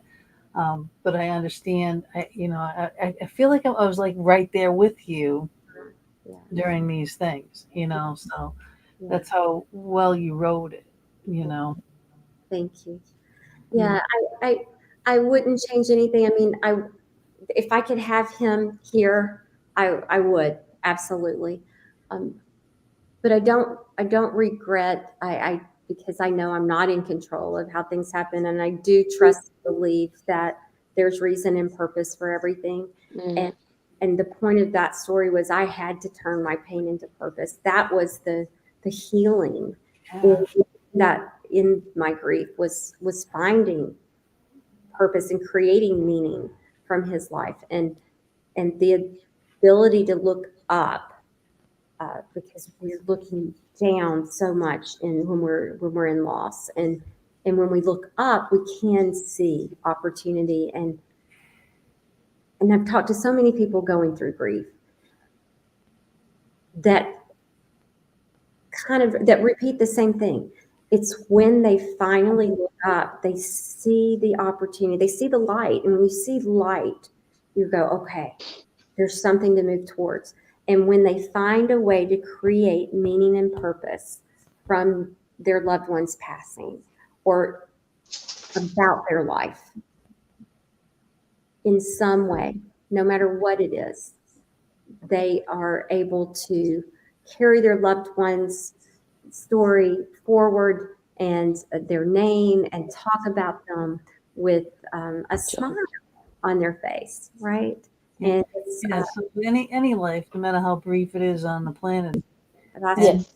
you know, Mhm. and I believe in mediums, and I've spent time with mediums and have had a lot of comfort from receiving messages, and yeah, it was very assuring to me. And I do, and it to me it has married my religious beliefs. Mhm. The spiritual world that I have come to understand has supported everything that, and in fact, sort of explained what I thought I understood in religion. Because yeah, in religion, I was and all, it ruled some stuff out. yeah, Yes. It really did. but it's like, in religion, I was taught, okay, you die and you go to heaven. You go to heaven. Okay. The soul leaves the body and goes to heaven. Well, then when I started learning about spirituality, okay, it's energy, and, energy can either be created or destroyed, only Change. changed, transformed. I'm like, oh, that's the soul leaving the body. It's Yeah, going, it's yeah, going and to there's continue. your energy, and it's still there. So Yeah, Mhm. I think I finally made sense of religion that used to kind of freak me out a little bit. I'm like, what's that? So now I get it. Yeah. Spirituality freaks people out. Well, religion used to freak me out, but now it's like, oh, science and religion and right. spirituality. Blasphemy, Well, child. Yeah. that's why there are so many religions, is because, it's like, well, this group believes this. They believe everything that you believe except for that. Yeah, And then this group believes everything that they believe except for this and this. yeah, Right? And then then Mhm. it's just the birth of all these different religions. And again, it's just groups coming together, like minds, Yeah. and whatnot. All based on the Exactly. same theories and the same, The foundation is the same. yeah, yeah, yeah, that's a good word. but and they all have a glimmer of truth and hope and Hmm. faith and And whatnot. And the thing the is that Bible, the spirits every meant. religion, good. Every religion is connected. It's just that majority of the people who believe that their religion is the religion doesn't take the moment to open up their mind to listen to what somebody else says. Again, listening comes back into play. Listen to what somebody else says. There's so many commonalities in different religions that it's like, oh no, no, no. I mean, I'm born and raised a Catholic. I always, from as far back as I can remember, I always questioned. And I was kind of like, I'm a redhead. I'm kind of like Yeah, too out many, there. yeah, I was like, holy how can the wars. Virgin Mary be a virgin and have a baby? They could not explain that to me. So I would go to catechism class and I would be connected. I connected to the angels there, and they would actually physically, the priest would physically, Darlene. Oh, what? Huh? I was just no. There, there's so many religions out there, and I don't negate a single one of them. It's just that everybody has a different name for God, for their higher power, Allah, Buddha, whatever the case. But just shut up with your own rhetoric and listen to what somebody else is saying. not everything is going to be 100% aha to you, but there might be a couple things in there. So yeah, religion and spirituality for me is one and the same, and it can be an amazing thing. Yeah. But if you look at iconology from way back, all the Yeah. deities they look the same. They have Hmm. different names, like you said, they call different things, right? Yep. In all different religions, but they look the same. They have the same types of meanings, like even voodoo in Catholicism, Papa Legba, right? Yeah. Yeah. Look it up, okay? Because you'll see all the synchronicities on Mm. who their deities are as to the Catholic deities and who they are, and they all line up, and they all do relatively look the same. And that was all before travel was before, going back and forth. There was no Mm. Oh yeah. boats and continents and Oh these. come on. We all know that aliens came down and planted the seed into everybody's mind. And everybody just freaked it out and did their own thing with it. That's So there we go. that's that's true too, And then but the Earth is flat. and then, I we just, had we had a gentleman on our show who was a here we flat go. Earth guy. oh, really? That yeah, we like I said, there was only two shows that I really had to keep serious. That was The flat Earth guy was one of them, and the other one was where No, we it weren't was a serious. religious dude. He said that dogs don't go to heaven. I went, I'm going to hell. Yeah. The only every animal, every bird, every whatever, every human going to heaven. Dogs? I was like, really? I see you down there. Yeah. Yeah. Yeah. no, I love the look on her face at that one. I know because I'm thinking about my dog. I Yeah, know. no, it's like I Oh think no, he's going to dogs be don't alone have. He just wherever thinks. his heaven is. He will enjoy it, but I think the rest of me and my people, we're gonna be partying with the puppies. Yeah, I'm going to be with Yep. mine for sure. Yeah. Yeah. Yeah, Yeah, all mine babies. yeah, Yeah. yeah. No, I think I've said this before on air, and I'm going to say it again. I cried more when my dog died, Max, than I did when my husband died. And I cried when my husband died. Don't get me wrong. It wasn't totally heartless or anything like that, because I had to go into all kinds of save the day mode, you right. know. But my dog, that damn near killed me. And then Lacey just passed away last year, Mm. And now I just rescued little Biscuit here, and Biscuit was on the other side before. see over there. I, I could see movement. I was like, wait a Oh yeah, minute, where's your biscuit? he's on the chair behind me. oh, There you go. See, look, there we go. Oh, Biscuit. there he hey, is. He's get on the chair. Yeah, that's my reading chair. And so he's over there, and he looks like a little fox, which is awesome. that. But But yeah. and it's I was saying after Lacey died, I said, I don't know if I can do another dog, and then this little And guy. Biscuit came into her life. There's No, so many things that we don't think that we're prepared for. But I knew you would eventually get another one. I knew that there would be the perfect one would come into your life without plan, and because Lacey was not going to let you be without one. I know, I Yes, know. she But there are she kept definitely leaving all you food around for the dog. they are all coming to heaven with me.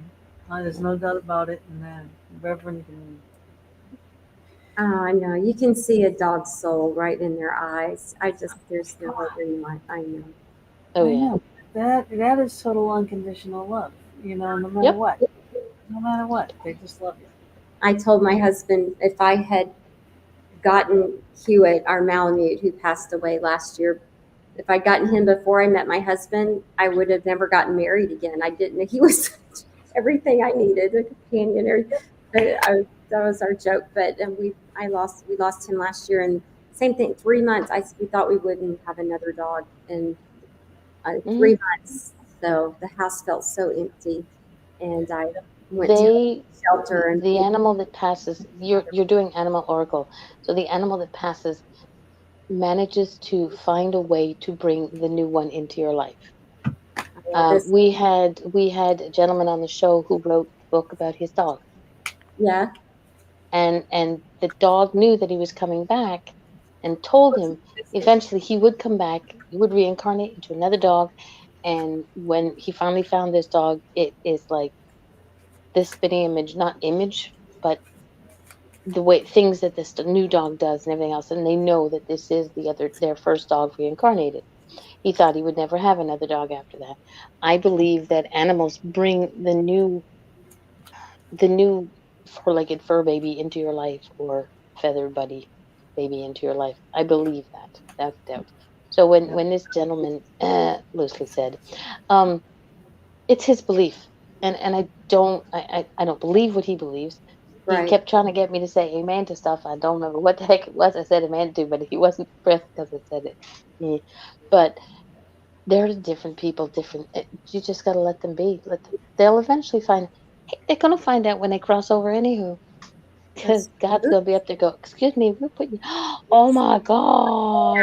Oh, precious. Look at that fish. Oh, That's Hewitt. That was our dog, Montreal. He did move to Texas, and we had him till he was 14 and a half. Oh my God! Did you give him ice baths when you moved to Texas? He probably was going. Lisa, He's period. Snow. he was an old man already. So, but we had one snow in Texas. Literally, we had a 100-year freeze. He was so happy. He went Oh, I'm and sure. stepped outside in it, and people, it was. And now let me show you who we have now, because this now we have Odie Bear, and Odie is not Odie. Odie.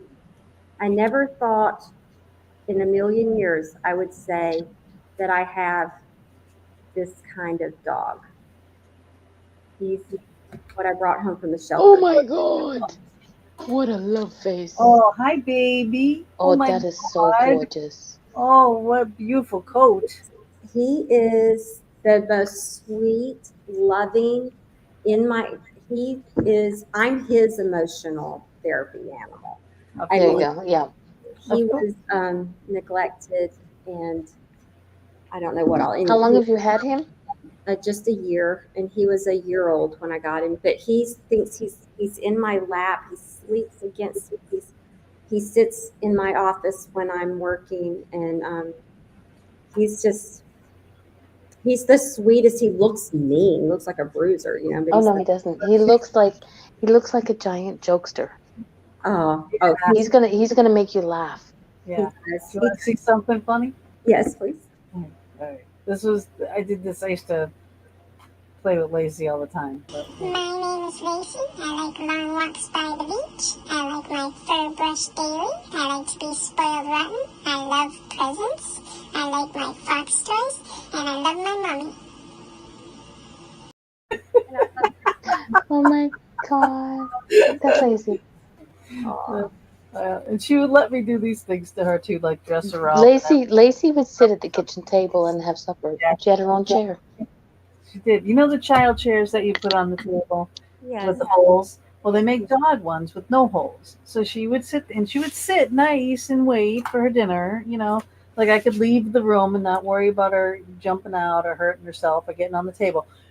On the other hand, this little guy over here, right? Yeah. What was it, day 2 or 3, where we had our table? Okay.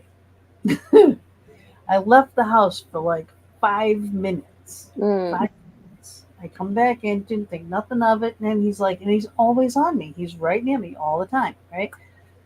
Next morning, I get up and I go and I look because then I block him off upstairs here with me too. So I know he didn't go overnight. It had to be that 5 minutes and I was gone.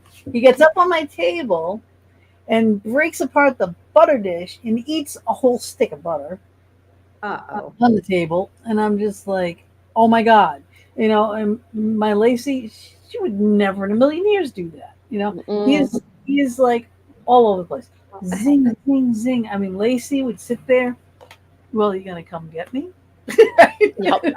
And I would have to carry her everywhere. Yep. We would be sitting in here talking on the computer, and you would hear Lacey, and she'd be like, "I gotta go get Lacey off the bed."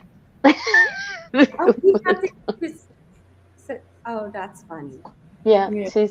Lacey would come into the office or be laying in the office while we're doing a show. Lacey had a breathing problem, and she was a little bit overweight, so her breathing was like more like Right. she would grunt and she would growl and you could hear her. And the first show we did after Lacey passed, I listened for it. I still listen for it, and it's like, okay. So when I saw Fox, I was like, Biscuit. I call him Fox, but when I saw Biscuit on the back of the chair, I was like, oh yay! Because Yep. I have an Onyx who usually ends up making an appearance towards the end of the show. Oh, Onyx, do you want to come see Gina? I Yeah, love my baby boy. He's so precious. But come see but Gina. yeah, Lacey though she would walk in and come over, and you would hear grunt as she walks. But him, he flies. Hi, Onyx. That's my baby boy. You gotta be able to hear me. I'll put him to sleep. As soon as he gets in Mama's arms and he goes, she holds him like a baby, and he listens to my voice, and he just goes right out. Oof, right? He's my good boy, Onyx. He's Yeah. going for a haircut next week. He's like way too poofy, such way a, too poofy. such a handsome gentleman. He looks like a He was, yeah, he was. My youngest son got his first job. Said, "Mom, got my first job. I want to buy you a gift. What do you want?" I always had big dogs. I went, "I'm a little dog." And where he worked, the woman was had Shih Tzu puppies, and I went, "Okay, nope, not a problem." He says, "What kind do you want to pick it?" I went, "No, you pick it. It has to be the quietest one, the one that sits in the far back, the one that doesn't want to come play. I want this." His name is Onyx. As you can see, he's basically white. When I yes. shaved him, he stayed white. Normally, this is the color of this whole body when he was a puppy. He was like browns and reds and blacks, but when he gets a haircut, he white. Yeah. He's my Yeah, he looks so different when he's all shaved. He doesn't look too happy sometimes. no, no. Well, he knows he's going to see Carol in a week, so he's going to be okay. Yeah. But He's so sometimes, he's so cute. Yeah. Oh, and he's it falling asleep. reminds me when I was a little girl. It's my first, I thought, encounter with spirit. I had a stuffed dog that It's looked like him. It was made out of yarn, and so his eyes were covered and stuff. And it okay, sat okay. on my bed, and I loved this stuffed animal dog. Mhm. And I had a fur bedspread back in the 70s. When, anyway, it was, and I came in one day, and I was like, I thought it had come to life. I thought this dog had come to life, and I was like, thank you, like it's a Oh my God. real dog.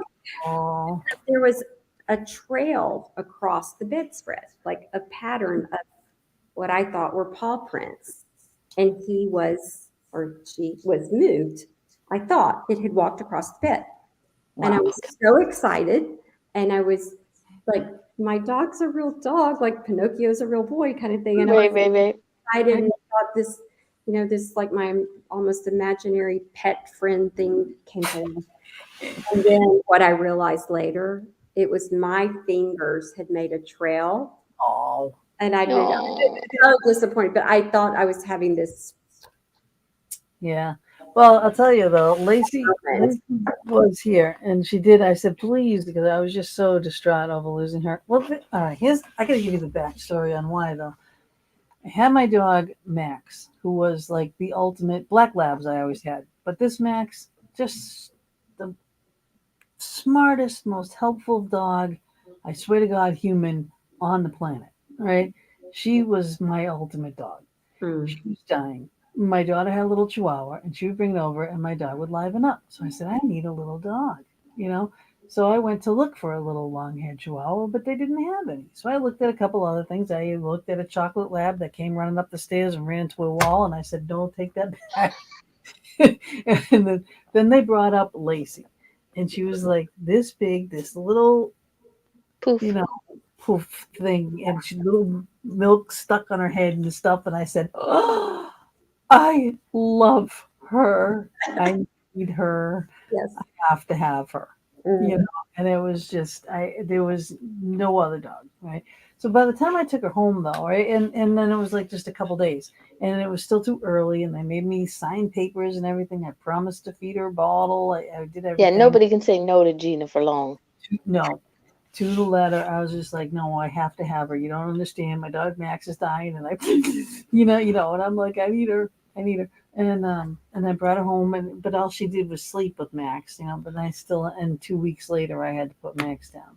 And then a year after that, I lost my husband. And now when Lacey died a year ago, that was like my last connection to those two. I see. So I it see. was not only did I love her, Mhm. And she was my crying blanket because after I lost Max, I cried on her. And I never really taught her anything. And then plus, I never had a little dog if I was going to break her. So everything was like, protect the Lacey, it was the goal, right? Yeah. And then I lost my husband. So again, my crying thing. My daughters are grown and gone. So it was just me and Lacey in this big old house. And I was like, it was very hard. It really, really hard. And then when she passed, it's like, wow, now it's really, really a new chapter in my, Yes, Yeah. you know. it really is. It's So amazing Onyx. what they represent for us and the connections we have to them. And Mhm. that's why I will always believe they'll be with us on the other side. Oh God, yes. yeah, I asked her for There's something. no doubt. She left Oh me yeah. food and little biscuits. And I had a He's a cleaning clean business. freak. I am a clean freak. I vacuumed so many times. There was no food in this house, and she's leaving it right by. I stepped on it, and Onyx. I immediately Stop. got up, stepped on her little life bits in her food that she didn't like. That was what she left first, Yeah. and so she made sure that I knew it was her. You know what I mean? She didn't like her life bits. She'd spit them out. She was really funny because they're too hot for her to chew. So it's like I step on, I'm like Lacey, and then I was like, "Oh, Lacey!" because and it was just so. And then of course I'm crying, but I'm like, "Thank you," and all that. And I'm like, and then a few days later, I say, "Can you leave me another sign?" And then I have a little tin of all her little leavings. So it was one little biscuit, some of her regular. Thankfully, they were biscuits and not other things. No idea. I had no idea.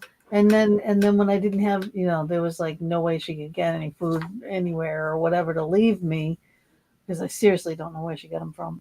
Hmm. And she would leave me, I'd say, leave me a sign or something, and then it would be like a little tuft of white fur. But I slept with a little dog it's actually a Pomeranian, but it looks like her, and a stuffed dog. And then I Hmm. stopped it for a year until I got Biscuit.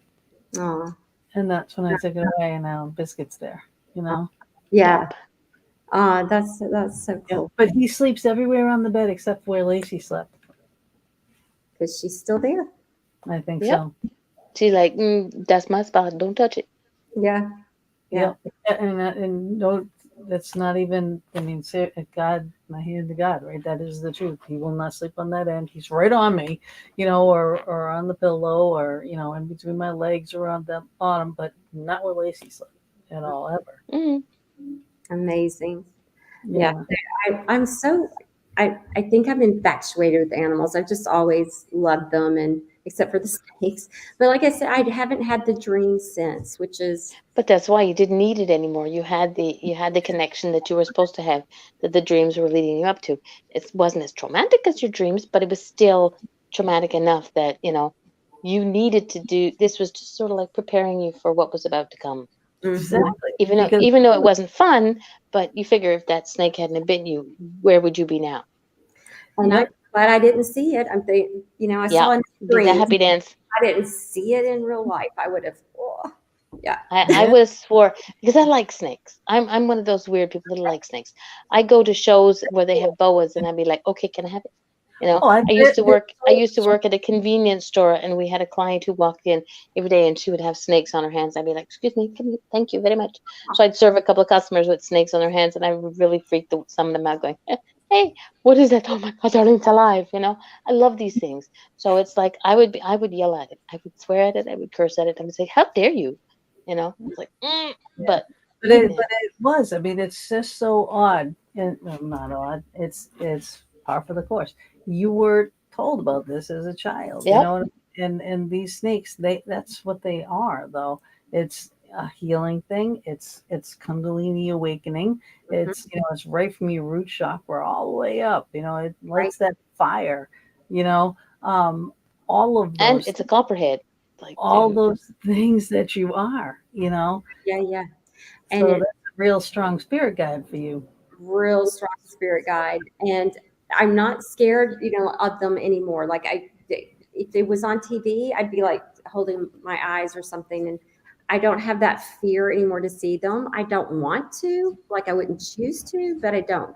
It doesn't yeah, like creep me out. you And don't run screaming. when I first There was one in my yard today. when I first moved to Texas in 2019, my 1 month to the day of having moved in, I opened my front door and I had my Malamute that I showed you with me, and we're walking out. I used to put him in the car and we drive to Starbucks, and we're walking out of the front door, and do you know there's one crawling across my front walkway, a snake, and I'm like, and none of the neighbors, because I'm saying our backyard like backs up down to a crowd. I said I'm prepared. I'm probably going to see one in the backyard one day, but across my front doorstep, I'm not expecting. It's a sign, though. It's a sign. It was probably trying to delay you for some Welcome reason. home. Well, But, a welcome home, or if you were leaving, a delay on, you're going to miss an accident, you're not going to get hit by a truck, you know what I mean? Whatever. Those are the things that they're so not subtle for you, your signs. They're not. and we just kind of looked at each other. He kind of curled up and looked at me, and I froze, and we stared at each other. And then he chose to go back the way he came. I'm like, I won this one. Yeah, you did. Poisonous. This one wasn't poisonous. But I went back inside and shut the door. I said, Hewitt, dog. Yeah. Honey, bring me home. But that was a definite thing. That thing probably saved you from something. Especially now that I recognize it's a spirit guide. It's not.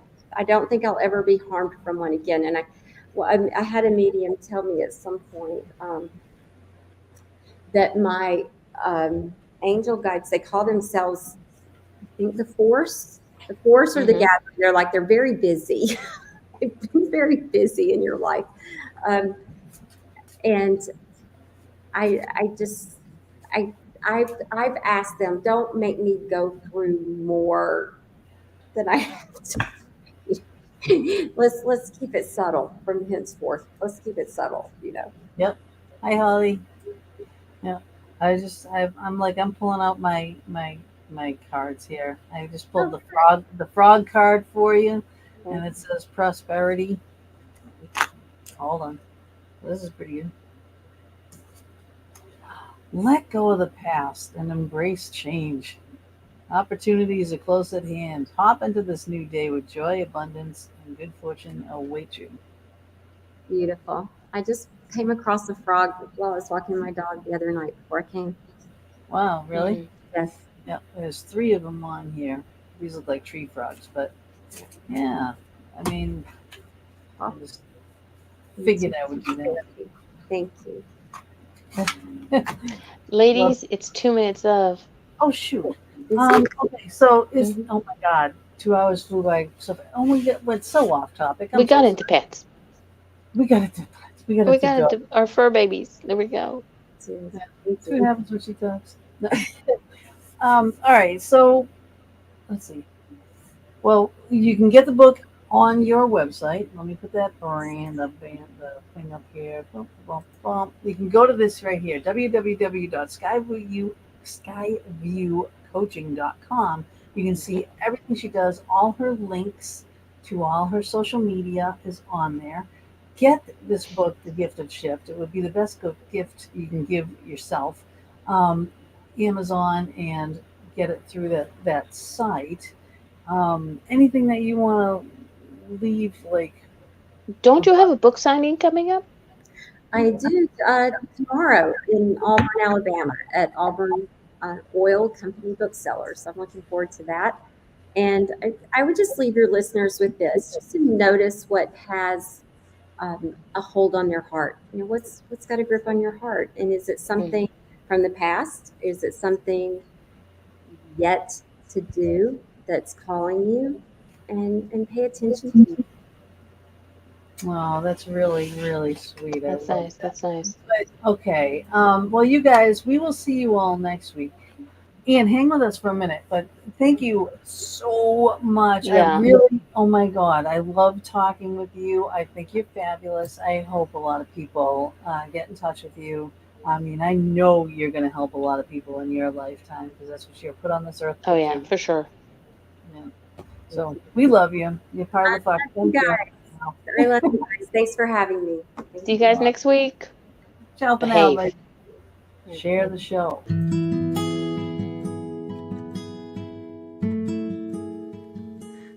again for joining us for another episode in the Fox Den. We're here every Thursday evening from 8 to 10 p.m. Eastern Standard Time, bringing you a variety of guests, streaming live on Facebook, YouTube, and our Anchor venues. We would love it if you would go to our YouTube channel, The Fox Den with Gina B and Mama D, and please subscribe, share, and definitely hit the notification button to never miss a show. We'll see you all next week, and subscribers, watch for our pop-up shows as well.